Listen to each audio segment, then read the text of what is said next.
జై హింద్. యూపీఎస్సీ ద్వారా army, navy, air ఫోర్స్లో ఉద్యోగాలు చేయాలనుకునే వారికి నిజంగా ఒక మంచి శుభవార్త వచ్చిందండి. ఈ ఈ యూపీఎస్సీలో ఆర్మీ, నావీ, ఎయిర్ ఫోర్స్లో ఎలిజిబిలిటీ క్రైటీరియా వచ్చేసి అమ్మాయిలు, అబ్బాయిలు ఇద్దరూ అర్హులేనండి. ఇంటర్ +2 చదివి ఉండాలి. ఇందులో ఫిజిక్స్, కెమిస్ట్రీ, మ్యాథమెటిక్స్లో మంచి అవగాహన ఉండాలి. దీని మీద ఎగ్జామ్ ఉంటుంది. తర్వాత ఫిజికల్ ఎగ్జామ్ ఉంటుంది.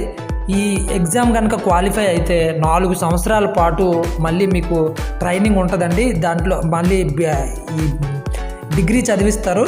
ఇంకొక సంవత్సరం మళ్ళీ మామూలుగా మీకు వచ్చిన ఉద్యోగం రిలేటెడ్గా ట్రైనింగ్ ఉంటుంది. మొత్తం 4 సంవత్సరాల ట్రైనింగ్తో పాటు మీకు డిగ్రీ పట్టా కూడా ఇస్తారండి. దాంతోపాటుగా ఇండియాలో వివిధ పొజిషన్లో ఆఫీసర్లుగా మీకు వివిధ లొకేషన్స్లో మీకు ఉద్యోగాన్ని ప్రొవైడ్ చేయడం జరుగుతుంది. ఆర్మీ, నావీ, ఎయిర్ ఫోర్స్లో దేశానికి నిజంగా సేవ చేయాలనుకునే ప్రతి ఒక్కరికి ఇది మంచి అవకాశం అండి. ఖచ్చితంగా డిసెంబర్ 30 లాస్ట్ డేట్ అప్లై చేసుకోండి.